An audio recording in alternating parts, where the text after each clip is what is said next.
Hare Om Namaha.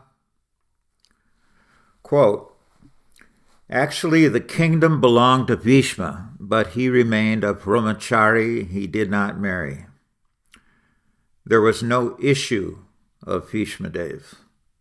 Therefore, his nephews, Dhṛtarāṣṭra and Pandu, they were inheritor.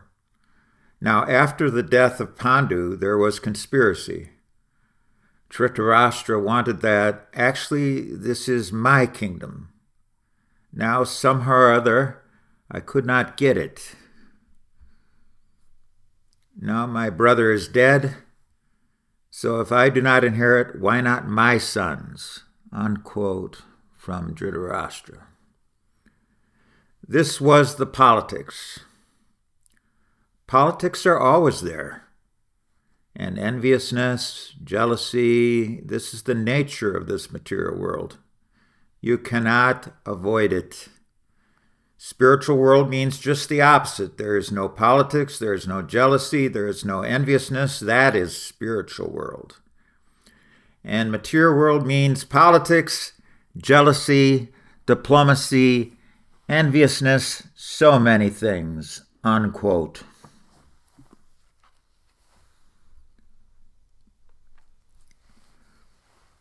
What will this excerpt I've just read be compared to in this presentation?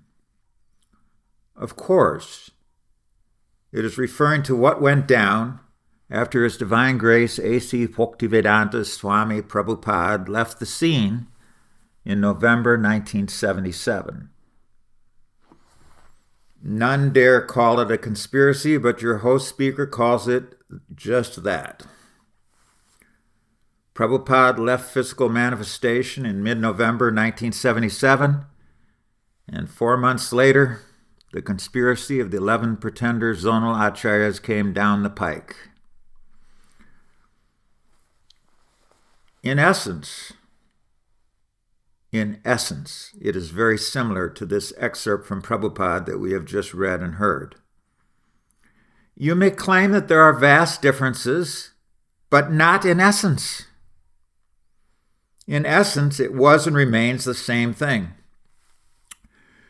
This will be explained in detail for your edification and realization in this presentation. The essential issue is the continuation of 2 lines of succession.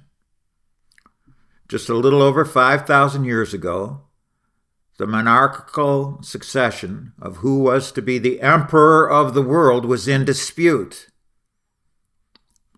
And this point of contention, this essence, this marma, was at the fulcrum of it. It was the pivot point of the disastrous Battle of Kurukṣetra. Just over 47 years ago, there was a dispute about the spiritual succession of Prabhupada's branch of Lord Chaitanya's Hare Krishna movement of Krishna consciousness. There are surprising similarities in how both of these played out. Different successions, granted, but we're not talking about a mere king in the first instance. The succession in question centered around who would become the emperor. Would it be Duryodhana or would it be Yudhishthira? There could not be 2 emperors, not in Vedic times. Even in Roman times, after Julius Caesar was assassinated, 3 men briefly held the title of emperor, but that broke down very quickly, and Augustus became the sole ruler of everyone and everywhere in the expanse of the Roman Empire. How much more that principle applied during Vedic times.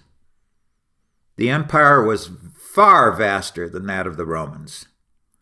The kings, and there were many of them, were far more powerful than any Roman emperor ever became.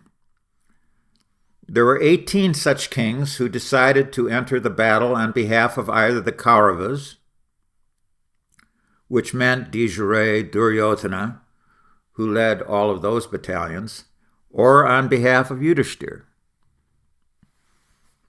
In the overall scheme of things, who or what group of devotees were going to lead ISKCON after Prabhupada's departure was a point of contention.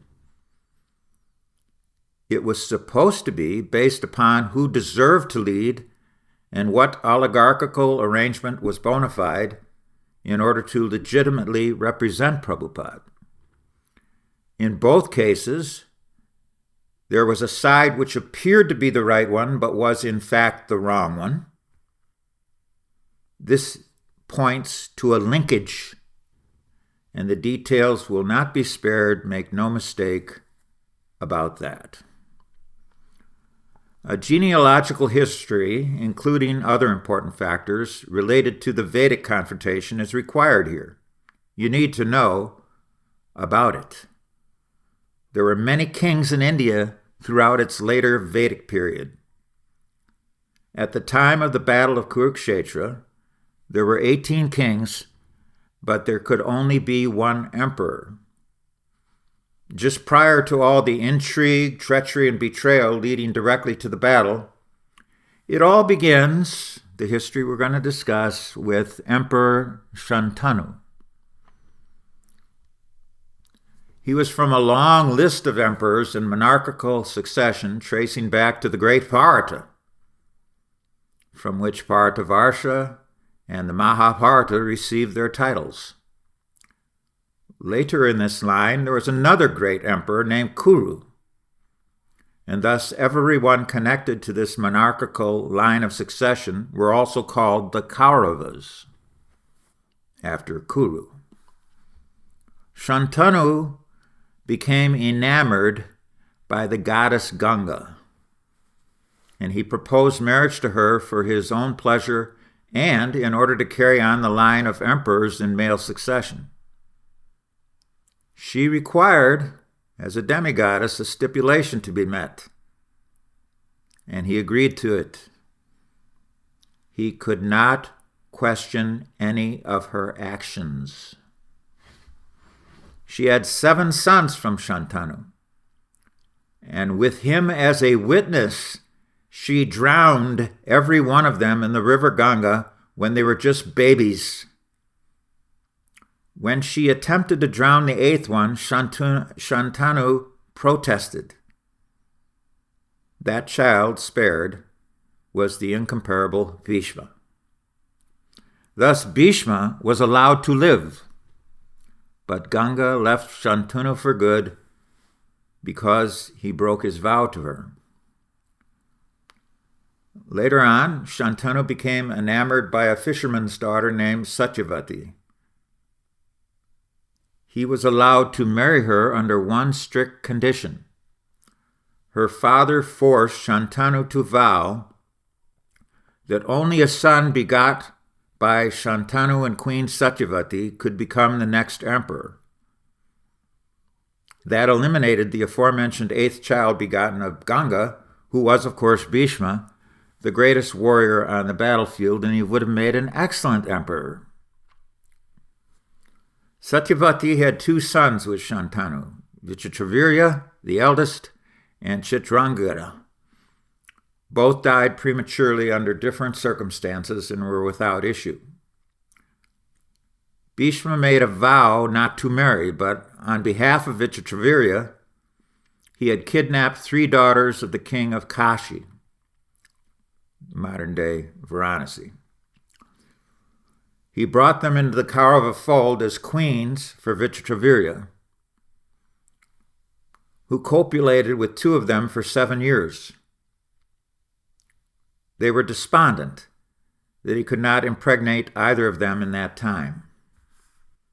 This brings us back to Satyavati. Previous to marrying Shantanu, Satyavati had sexual intercourse with the great sage Parashara, and they begot the great Bhagavatavesha, the famous and powerful sage Vyasadeva. Thus, Vyasadeva was connected to the Kauravas by being the half-brother of Vichitravirya. The situation for continuing the monarchical line was in peril, obviously, and the Shastras allowed that in this kind of situation, a brother can beget children on behalf of his deceased brother. Vyasadeva agreed to this, although he did so only to keep the monarchical line of succession intact. Any son he begot would be the next emperor if two of the aforementioned queens of the king of Kashi, who had been abducted by Bhishma for Vichitravirya, were still available to produce offspring. Now, Vichitravirya's half-brother, who was not at all materially attractive, but was, on the contrary, quite scary in appearance, would make the attempt to continue the line. The first queen to see him as he approached her for copulation, her name was Ambika, was so frightened of him that she closed her eyes. This was an offense to the great sage. He considered it so. So he cursed her that her child would be born blind. Great sages are like that, by the way. Another queen had to be brought forward. Her name was Ambalika. She also was so horrified by Vyasadeva's appearance and facial features that she turned white with fright. He was also offended by this, so he cursed her child to be born completely of white complexion, an albino. The first child from Ambika was named Dhṛtarāṣṭra, and the second child was named Pandu. Pandu should have been the rightful heir to the imperial throne, and we'll explain that, but he died young, before he had any children with either of his two wives. He died from a curse while in the forest hunting because he unintentionally killed a great sage in the act of sexual pleasure via a deer body, which he had the mystic power to assume.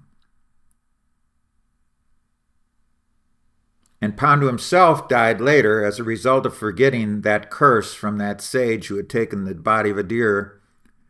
Pandu died significantly longer after the incident, where he killed that sage accidentally. As such, the monarchical line was in jeopardy again. Pandu's senior wife, Queen Kunti, had pleased a very great and powerful sage previously, before she married Pandu. That sage, Durvasa Muni, gave her the unprecedented benediction that she could call any demigod of her choice to enjoy with her and impregnate her via a special mantra. She tested it once before she married Pandu, and it proved effective.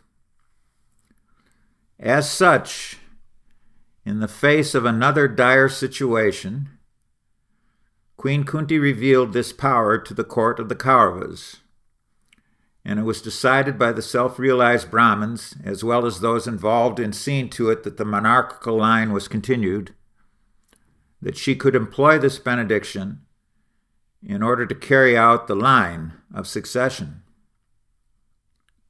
It is very likely that this decision was contentious, anything but unanimous.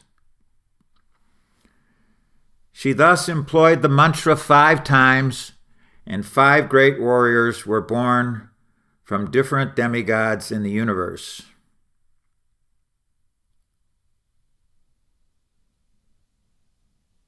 The firstborn was Yudhishthira, who was sired by the Lord of Judgment at death, Yamaraj. Yudhishthira was not only a great warrior, and thus fit to be emperor once trained, but also the most ethical human being on earth. He never told a lie during his lifetime, except once, and although even then he technically did not lie, but he was actually nevertheless deceptive. This was a key event during the Battle of Kurukṣetra, that so-called lie. Unfortunately, Yudhishthira became addicted to gambling, and that played out before, in the prelude to the battle, in a way that his nemesis, Duryodhana, could argue, made Yudhishthira ineligible to be the next emperor. However, this particular incident is little more than a tangent to what is being comparatively communicated in this month's presentation.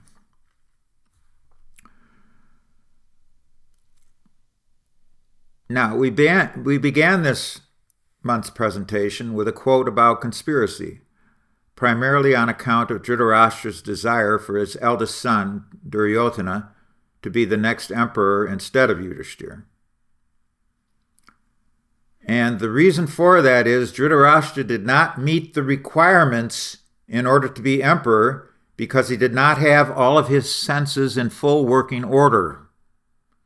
There was an injunction in the Shastra, and I'm sure it's still there, that the king of any realm, what to speak of the emperor, must have all of his senses in full power. But Dhṛtarāṣṭra was born blind. As such, he acted as the regent, along with Bhishma, for Yudhishthira and his younger brothers. However, Dhṛtarāṣṭra's real motive was to have Duryodhana declared emperor. Since Dhṛtarāṣṭra was born before Pandu and believed himself to be able to pass the imperial power to his son.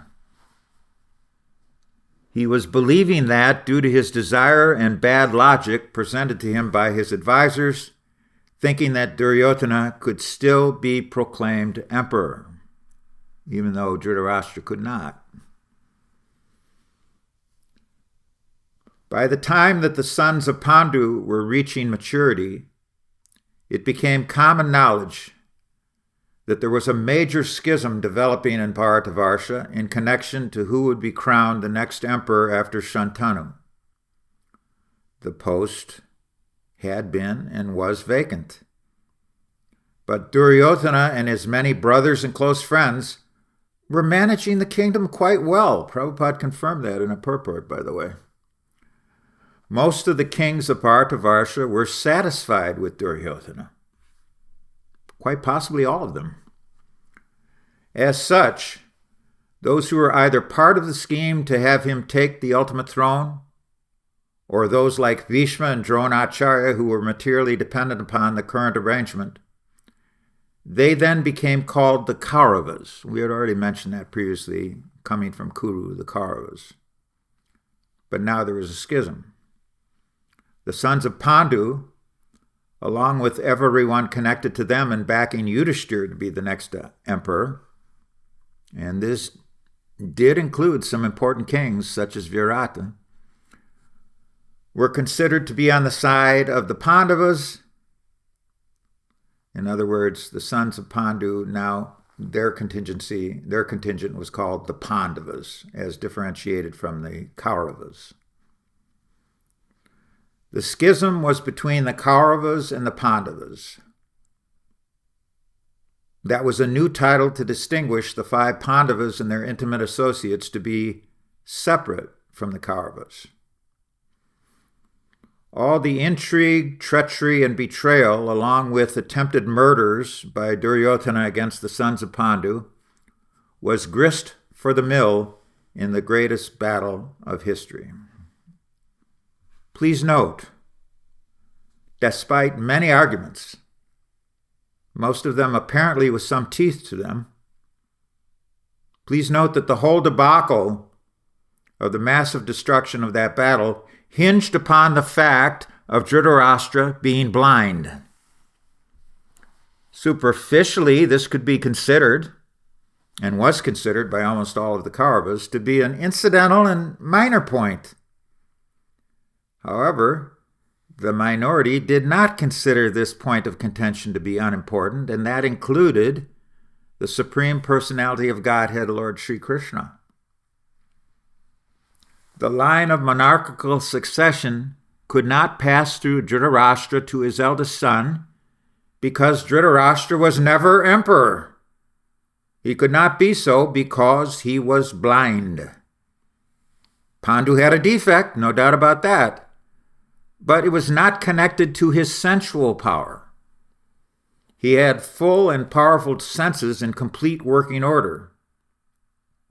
He was already an accomplished warrior, even while still being under the care of his regents and teacher before he was supposed to be crowned emperor. But he was never crowned. He died young and without issue. Demigods were called by Kunti to step in on his behalf. Did this constitute a justifiable way to continue the line? Why not select Duryodhana instead? He was already managing everything on behalf of Dhṛtarāṣṭra, who certainly advised him how to do so, along with Bhishma and Dronacharya. Also, in a gambling match, Yudhishthira bet himself and lost to Duryodhana's champion, Shakuni. Acting on behalf of Duryodhana, at that point, Yudhishthira no longer was a free man. A claim could be made that he was ineligible to become king of anything. And besides this, none of the Pandavas were managing any kingdoms because they owned not even a parcel of land to manage. How could Yudhishthira thus be qualified to be even considered to become emperor of Bhartavarsha with these arguments and factors working against him? And just as importantly, Dhṛtarāṣṭra, as has been mentioned, was born previous to Pandu.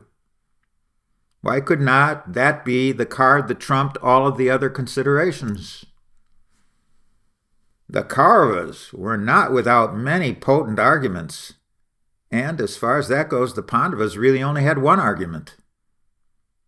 After the premature death of Pandu, who was supposed to be the emperor in waiting, his consort, Queen Kunti, presumed power of attorney to act on Pandu's behalf. Her co-wife, Madri, joined their lord Pandu on the funeral pyre. It was up to Queen Kunti to decide if there was some way to continue the line of monarchical succession in this emergency, which had similarities to what had been the situation after Satyavati's two sons had died. The Kauravas presumed that they already had the answer. Dhṛtarāṣṭra's eldest son, already trained and acting as de facto emperor, should be the next one. Dhṛtarāṣṭra was the eldest of the sons born of Vyasadeva, and now that his younger brother was no longer in the picture, then he should be able to pass the crown to Duryodhana. This was based upon the presumption that it was viable according to Scripture.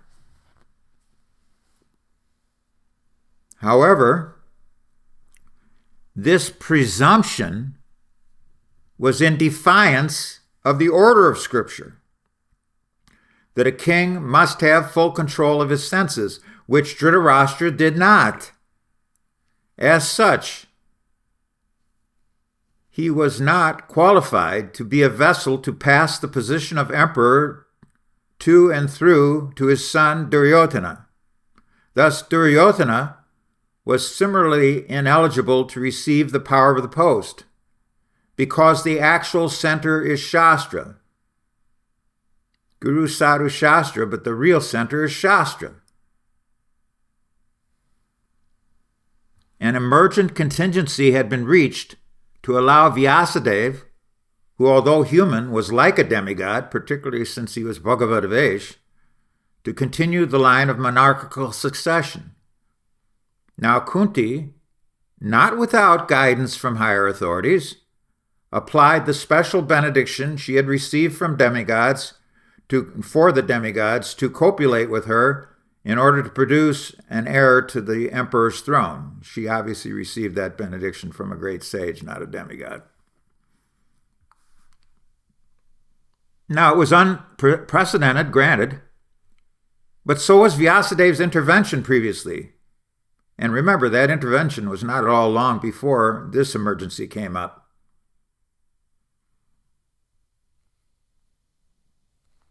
The line was to be continued of the monarchical succession via special dispensation, and Kunti, as power of attorney, made the decision to do it in that way, since she had that special benediction.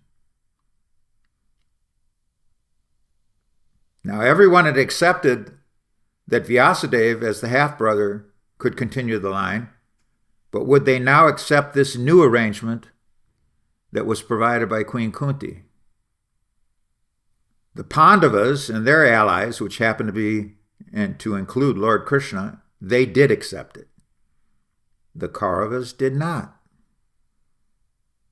The Kaurava claim was based upon the presumption, since Duryodhana was managing the whole of Bharata quite well, that the line of monarchical succession had de facto passed to him. They argued that it had not passed to the Pandavas, who did not even possess one kingdom that they could call their own. The order that the king could not be blind did not apply because Duryodhana had full possession of all of his senses. He was a great diplomat, he was great with the mace, and he was a most powerful influence in Bhartavarsha. As such, the Vedic injunction did not apply to him. That it technically passed through his father, who never actually acted as emperor, was little more than an ultimately irrelevant factor in the eyes of the Kauravas. And they were backed by many loyal kings and warriors who believed in Duryodhana. Now, let us segue to the comparison that's at the heart of our presentation, which is the applicability of that situation from 3102 BC to what went down in the 2 years of 1977 and 1978. Although this comparison is anything but identical in almost all ways, it is very applicable in two distinct ways. Those two ways have already been mentioned: presumption and defiance of the order, which was indicated in our presentation's headline. The order back in the day of the confrontation between the Kauravas and the Pandavas was that of Scripture. In other words, that the emperor must have complete possession of his faculties. The order in the late 70s is that no one in Prabhupada's line could become guru without him specifically ordering his disciple to be a spiritual master. This order was conjoined with Prabhupada ordering, quote, regular guru, that's all, unquote. And he did not officially appoint or recognize any of the disciples while he was still with us to even have attained the status of regular guru. Tattvamasi. The presumption back in the Vedic era was everyone should presume that upon the death of Pandu, the gati should go to Duryodhana, since his father was the elder brother of Pandu, who had no issue, which meant that he was leaving the line of monarchical succession vacant. Now, in the case of Prabhupada's branch of the Hare Krishna movement, the presumption was that the 11 ṛtviks, appointed by him in July of 1977 to conduct initiation ceremonies on Prabhupada's behalf, that those 11 were presumed to be only part of a somewhat covert appointment, one which ultimately recognized those ṛtviks as genuine spiritual masters, Diksha Gurus. They would then act as spiritual masters once Prabhupada left the scene. It was the presumption that they were spiritual masters already, but due to an etiquette consideration, they were not to act as Diksha Gurus until after Prabhupada departed physical manifestation. As such, let us now segue into what the headline of this month's presentation has already indicated. What led to the Battle of Kurukṣetra over 5 millennia ago, what led to the zonal debacle of the first transformation of Prabhupada's branch of the Sampradaya. So, what led to both of them? They appear to have nothing in common at first glance. On the whole, that's certainly so. However, it's not completely so. And the why of that will now be described in this second half of our presentation. After the untimely demise of the heir apparent, Pandu, the Kauravas presumed that Dhṛtarāṣṭra, Pandu's older brother, should then have been able to act as the via media for his eldest son to become emperor. The reasons for this presumption were many, and we've described most of those already. The injunction of the Shastras governing continuance of the monarchical line of disciplic succession was thought to be both anomalous and a bit archaic by those who backed the Kaurava line. Another way of saying the same thing was that the Kauravas, led by Dhṛtarāṣṭra, decided to defy the injunction of the Shastra concerning the king or emperor requiring to be in full possession of all of his sensual faculties. According to that party, the majority report, the situation mitigated against the stricture being applied, especially considering all of the circumstances surrounding Kunti's unprecedented calling upon a demigod and not Pandu, who she could not call, to sire the next emperor. After all, Dhṛtarāṣṭra was not taking over as emperor, it was his son, who had all of the sense faculties required and who was doing so. The Kauravas and their allies were prepared to fight to keep Duryodhana in the line of monarchical succession, and they had all rationalized their presumption and defiance of the injunction. Another word for injunction is order. And let us now apply this to Prabhupada's branch, just before and just after he departed physical manifestation. As most of you know, he only appointed ṛtviks in July of 1977. There is no official record of him stating that those ṛtviks would then become Diksha Gurus after he departed.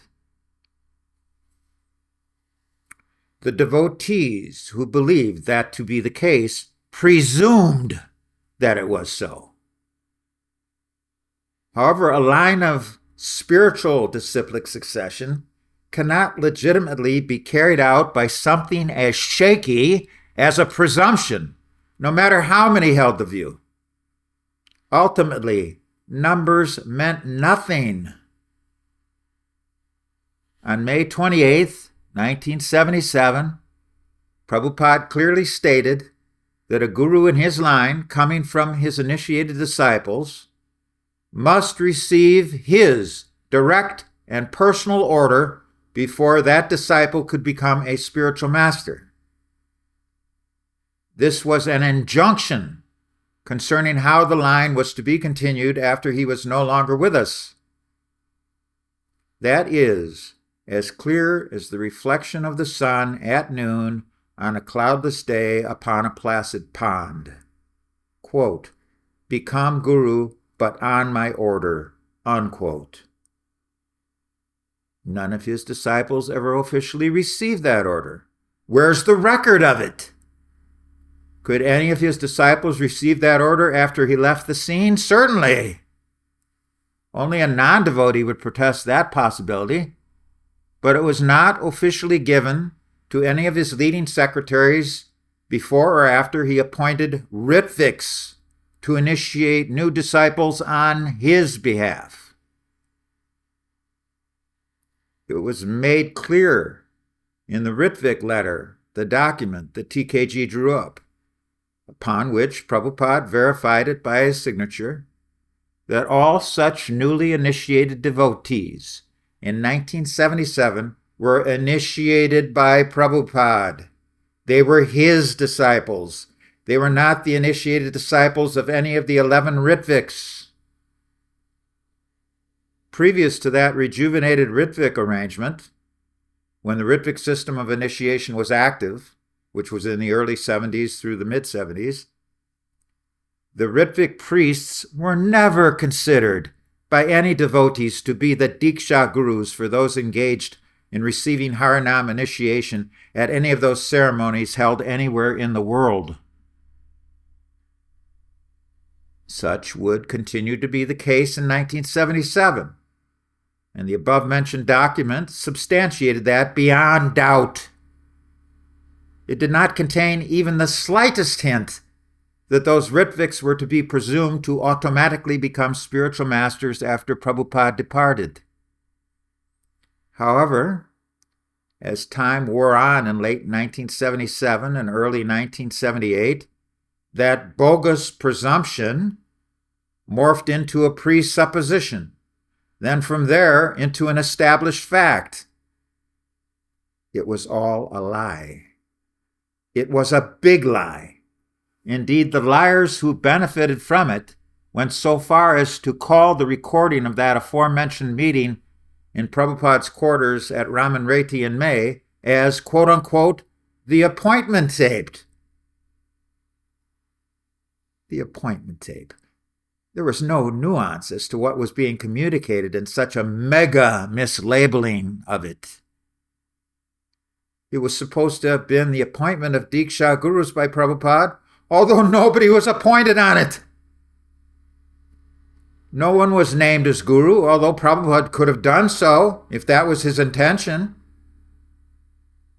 It was never his intention. Those who conveniently presumed that the appointment of ṛtviks, a mere 6 weeks after the May meeting, was the appointment of Diksha Gurus, allegedly verified in the so-called appointment tape, were engaged in deception. How can you deny this?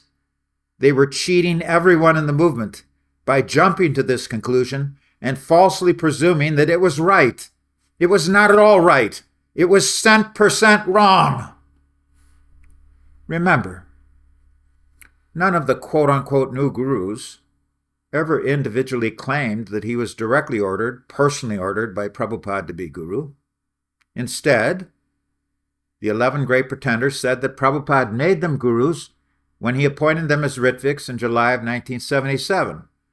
However, that's not what went down, because those 11 rascals merged their appointment as ṛtviks into them being appointed as gurus, and most devotees, in fact, almost all devotees, did not recognize that sleight of hand at the time. The line between ṛtvik and guru was blurred, and not long after that, it disappeared in terms of ISKCON procedural dogma. You had to accept that Prabhupada appointed 11 of his leading secretaries to be gurus in the summer of 1977, and this presumption in the spring of 1978 constituted a radical takeover of Prabhupada's Hare Krishna movement. The appointment of ṛtviks, an appointment which lost all validity on November 15, 1977, the day after Prabhupada left the scene, was converting ṛtvik into a guru appointment. Then they converted guru into Mahābhārata. Then they all claimed that they were successors to Prabhupada in the devotional line of Guru Parampara. However, Prabhupada never recognized a successor. He never recognized any of his disciples to be the next Acharya, capital A, the next Mahābhārata. Instead, in that all-important room conversation in May 1977, he said, quote, "Regular guru, that's all," unquote. Regular means under regulation. Being under regulation in the bhakti yoga process means to be engaged in vidhi sadhana bhakti. A devotee so engaged is never a Mahābhārata. The Mahābhārata, the Uttamadarikari, is far, far beyond that status. And even as Prabhupada limited what his disciples could be if they were gurus, he did not name any of them. He could have, but he didn't. What does this mean? It means that none of his disciples had even attained the status of regular guru. If any of them had attained it, then Prabhupada would not have appointed ṛtviks. There would have been no need for anyone to be appointed as a ṛtvik. Prabhupada would have delegated the power of guru to his qualified disciples or disciple, and he would not have had to have taken all of that sanchita karma from all those newcomers by only appointing ṛtviks. His leading secretaries were only qualified to once again be ṛtviks, which is not at all to the level of a genuine shiksha guru or diksha guru. Out of his causeless mercy, Prabhupada decided to initiate the newcomers who had been waiting for months to receive initiation after the process had been curtailed due to his emaciated physical condition. Do you now see something in common between the debacle in 3102 BC and what went down in 1977-78? We have already discussed in some detail what the Kauravas wrongly presumed. We have discussed the Vedic injunction that the Kauravas defied. The father of Duryodhana was blind, and thus he could not hold the power of emperor. In order to pass this title and power down to his eldest son, even to have it work through him, he could not be blind. He was disqualified. As far as so-called ISKCON was concerned, its leaders, 11 of whom had an obvious vested interest, presumed that the appointment of those 11 leading secretaries of ṛtviks also constituted their appointment as gurus. And as we all know, the governing body backed this presumption. The institution represented this presumption, so much so that in its propaganda, it did not differentiate the post of ṛtvik and the post of guru. Everyone in the movement was told that Prabhupada appointed gurus during the May 28th room conversation at Ramanreti. This presumption was false, but almost no one knew that. The governing body commission gave its imprimatur to this lie. As such, none of the rank and file questioned it. They had all been told that those gurus appointed the previous May, allegedly, were then named in July 1977. Actually, most of the propaganda during the latter half of 1977 into 1978 was not even that specific. Prabhupada had appointed gurus, and allegedly those gurus, out of deference and etiquette, served as ṛtviks until he left the scene in mid-November of the same year. It was all based upon a combination of presumption and deception, keeping everything muddled on purpose in order to serve the most powerful men on the governing body. It was based on defiance. These are the factors that were eerily similar to what went down in the court of the Pandavas and Kauravas, which precipitated the massive war.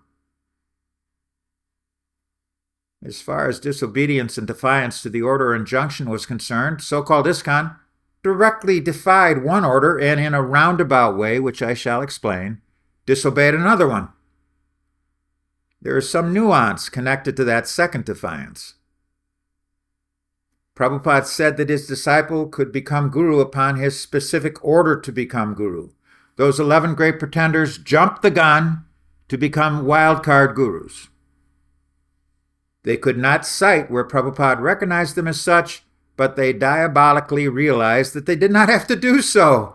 Everyone would buy it, which of course they did. In essence, the propaganda, all of which was a big lie, was promoted effectively. Also, no one had a transcript of that May 1977 meeting at Ramanreti. The vast number of rank-and-file devotees, who were the real workers, were not even aware that it took place. It was vaguely alluded to, and only its recording, that is. And it was called the appointment tape, although no one was appointed to any post of guru anywhere on it. This was again the essence of the presumption, which was entirely against what actually had been approved. And what was approved was this, quote, regular guru, that's all, unquote. And here's where we have to recognize some nuance, if you can do so. I'll try to help you. None of those 11 men were recognized or appointed as Diksha Gurus by Prabhupada. They were only to be, once he named someone or some of them, which would be in July, officiating acharyas, and he did not name them in May. Officiating acharya, which was mentioned in the May meeting at Ramanreti, officiating acharya means a ṛtvik. And Prabhupada verified that also in that room conversation. During it, as we've mentioned, he also said, regular guru, that's all. However, here's the nub of the nuance. Hopefully you can understand it. If Prabhupada had recognized them as gurus in the late spring and early summer of 1977, then, if he had done that, which he didn't, they were enjoined not to imitate Uttama Adhikari. The Mahābhārata is always beyond any rules and regulations. In point of fact, Prabhupada mandated that any spiritual masters following him at that time, the late 70s, could only act in the post of guru as Madhyam Adhikari, under Vidhi Sadhana Bhakti, which means under regulation. And, just to remind you, he did not name anybody. Once those 11 men, facilitated by the governing body, became gurus, they were at that time bogus gurus. They had lied that Prabhupada had appointed them, and that big lie alone disqualified them. They were not pure devotees on any level, including Madhyam Adhikari. The spiritual master must be a very perfect man, and perfect men do not lie. This is the nuance, because the second defiance was based upon the misconception that they were spiritual masters. They weren't. Yet, even if they had been, they were supposed to have been regular gurus, that's all. They egregiously deviated from that injunction placed upon all of his disciples by His Divine Grace Prabhupada. Did they act as regular gurus? Of course they didn't. They falsely claimed that guru must only be Uttama, and they all pretended to be Mahābhāgavats. They took worship as Uttamadhikaris. They did whatever they pleased, as they pleased. They went even further. They claimed that they were the successors to Prabhupada in the unbroken line of disciplic succession, which only includes acharyas in the true sense of the term, capital A. And acharya in the true sense of the term is the Mahābhāgavat. The point here is that for those who believed wrongly that they were appointed as Diksha Gurus by Prabhupada, and that was the majority of the ISKCON movement, your host speaker not included, then those 11 men immediately disqualified themselves by acting far, far beyond. They went way too far. Even from their alleged statuses as madhyams or regular gurus, which they weren't. They were never madhyams.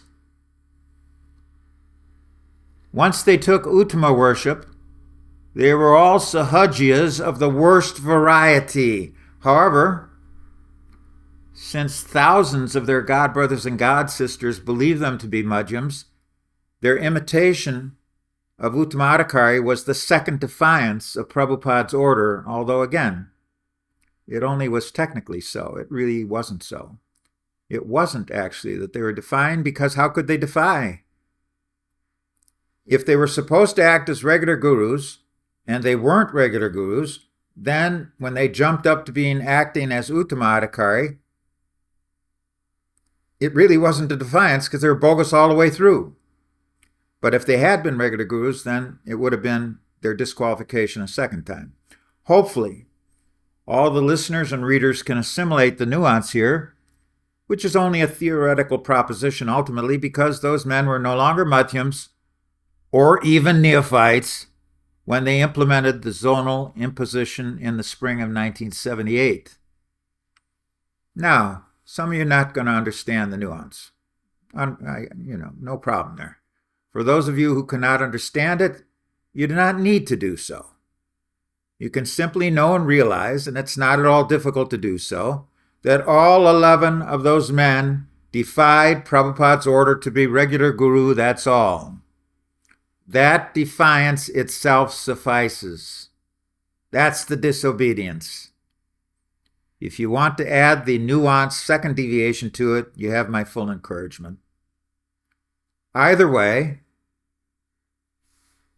both back in 3102 BC and in the late 70s of our current generation, the spiritually lethal combination of presumption and disobedience started the Great War of Kurukṣetra, and then, in this era, the internecine war of devotees of Prabhupada, which is still raging. Currently, it has spawned about 100 bogus gurus and thousands of improperly initiated disciples who they then went on to create. The colossal hoax, known as the fabricated so-called ISKCON Confederation, is a pseudo-spiritual scam. Realize that the battle between it and those exposing it is ultimately a zero-sum game. Sadeva Samya